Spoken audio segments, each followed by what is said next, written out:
They came to an area called Gethsemane. Jesus told his disciples, "Sit here while I pray." He took Peter, James, and John with him and plunged into a sinkhole of dreadful agony. So he told them, "I feel bad enough right now to die. Stay here and keep vigil with me." Going a little ahead, he fell to the ground and prayed for a way out. "Papa, Father, can't you get me out of this? Take this cup away from me, but please, not what I want, what you want." He came back and found them sound asleep. He said to Peter, "Simon, you went to sleep on me? Can't you stick it out with me a single hour?" Stay alert, be in prayer, so you don't enter the danger zone without even knowing it. Don't be naive. Part of you is eager, ready for anything in God, but another part is as lazy as an old dog sleeping in by the fire. Then he went back and prayed the same prayer. Returning, he again found them sound asleep, then simply couldn't keep their eyes open, and they didn't have a plausible excuse. He came back a third time and said, "Are you going to sleep all night? No, you slept long enough. Time's up. The Son of Man is about to be betrayed into the hands of sinners. Get up, let's get going. My betrayer has arrived."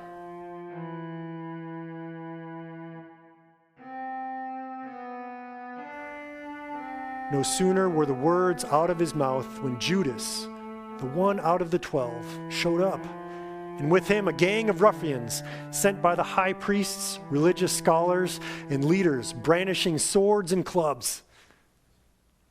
The betrayer had worked out a signal with them. "The one I kiss, that's the one. Seize him. Make sure he doesn't get away." He then went straight to Jesus and said, "Rabbi," and kissed him. The others grabbed him and roughed him up. One of the men standing there unsheathed his sword, swung, and came down on the chief priest's servant, lopping off the man's ear. Jesus said to them, "What is this? Coming after me with swords and clubs as if I were a dangerous criminal? Day after day I've been sitting in the temple teaching, and you never so much as lifted a hand against me. What you in fact have done is confirm the prophetic writings." All the disciples cut and ran. A young man was following along. All he had was a bedsheet. Some of the men grabbed him, but he got away, running off naked, leaving them holding the sheet.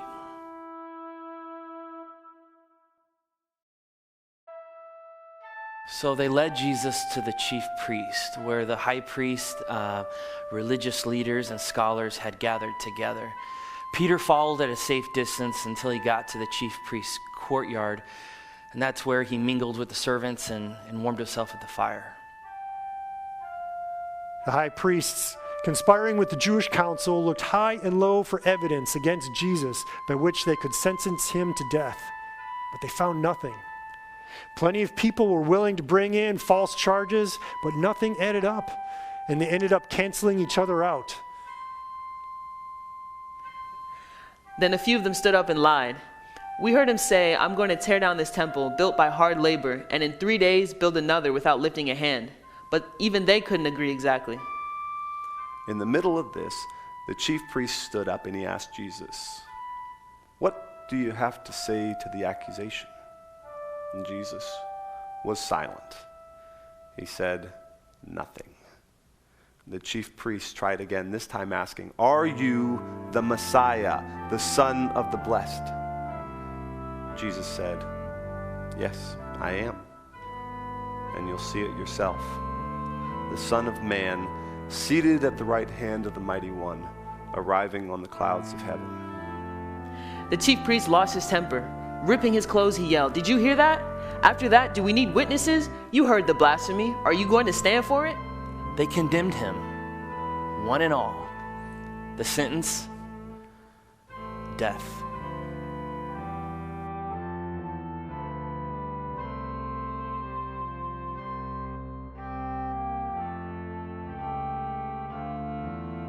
Some of them started spitting at him, They blindfolded his eyes, then hit him, saying, "Who hit you? Prophesy!"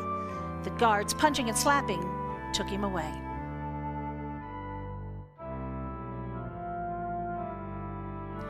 While this was going on, Peter was down in the courtyard.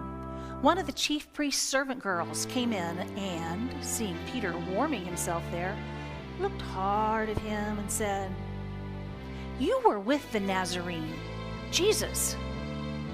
He denied it. "I don't know what you're talking about." He went out on the porch, and a rooster crowed. The girl spotted him and began telling the people standing around, "He's one of them. He denied it again." After a little while, the bystanders brought it up again. You've got to be one of them. You've got Galilean written all over you." Now Peter got really nervous and swore, "I never laid eyes on this man you're talking about." Just then the rooster crowed a second time. Peter remembered how Jesus had said, "Before a rooster crows twice, you'll deny me 3 times." He collapsed in tears.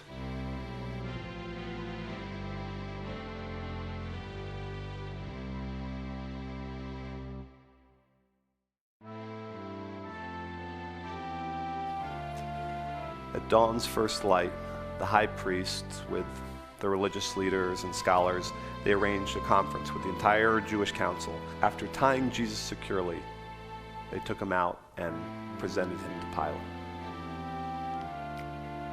Pilate asked him, "Are you the king of the Jews?" He answered, "If you say so." The high priest let loose a barrage of accusations. Pilate asked again, "Are you going to answer anything? That's quite a list of accusations." Still, he said nothing. Pilate was impressed, really impressed. Now, it was custom at the feast to release a prisoner, any prisoner that the crowd would ask for. There was one prisoner called Barabbas, and he was locked up with others who had committed murder during the uprising against Rome. As the crowd came up and began to present its petition for him to be released as a prisoner, Pilate anticipated them. "Do you want me to release the king of the Jews to you?" That's what Pilate said. He knew by this time that it was through sheer spite that the high priest had turned Jesus over to him. But the high priest by then had worked up the crowd to ask for the release of Barabbas. Pilate came back. "So what do I do with this man you call the king of the Jews?" They yelled, "Nail him to a cross!" Pilate objected. "But for what crime?" But they yelled all the louder, "Nail him to a cross!" Pilate gave the crowd what it wanted, set Barabbas free, and turned Jesus over for whipping and crucifixion. The soldiers took Jesus into the palace, called Praetorium, and called together the entire brigade. They dressed him up in purple and put a crown plaited from a thorn bush on his head, and then they began their mockery. "Bravo, King of the Jews!" They banged on his head with a club, spit on him, and knelt down in mock worship. And after they had had their fun, they took off the purple cape and put his own clothes back on him. Then they marched him out to nail him to the cross.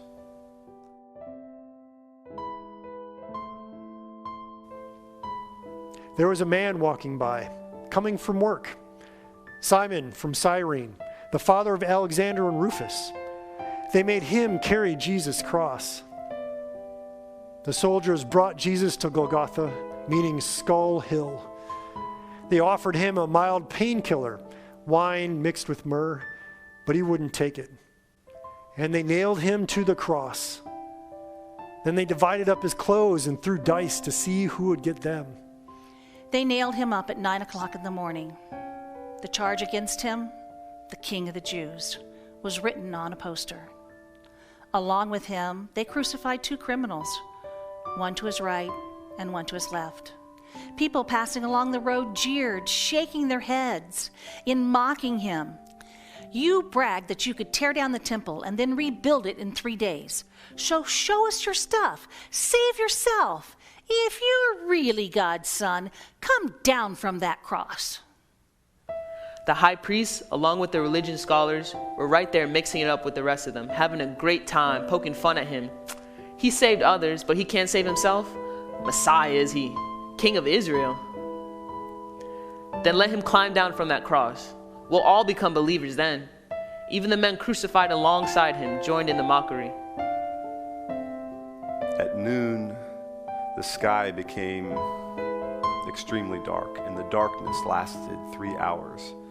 At 3 o'clock, Jesus groaned out of the depths, crying loudly, Eloi, Eloi, lama sabachthani, which means, my God, why have you forsaken me?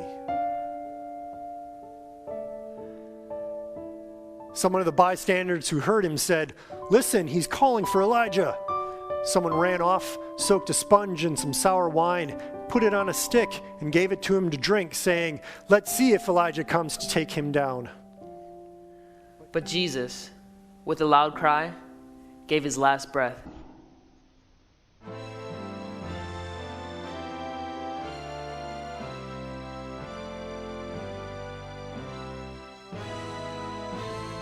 At that moment, the temple curtain ripped right down the middle.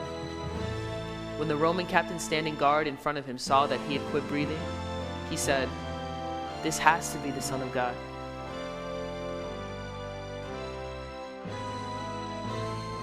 There were women watching from a distance. Among them, Mary Magdalene, Mary, the mother of the younger James and Joseph, and Salome. When Jesus was in Galilee, these women followed him and served him, and had come up with him to Jerusalem.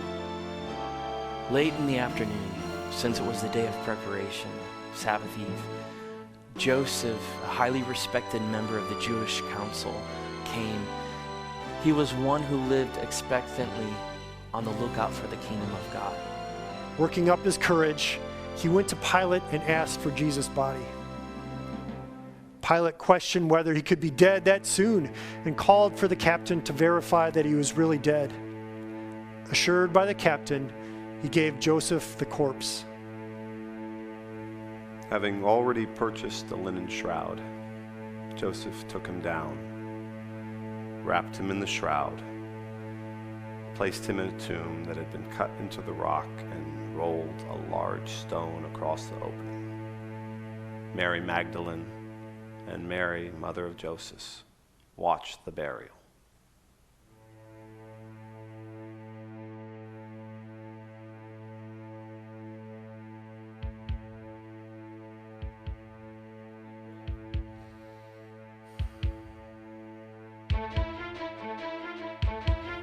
It's Friday. It's Friday.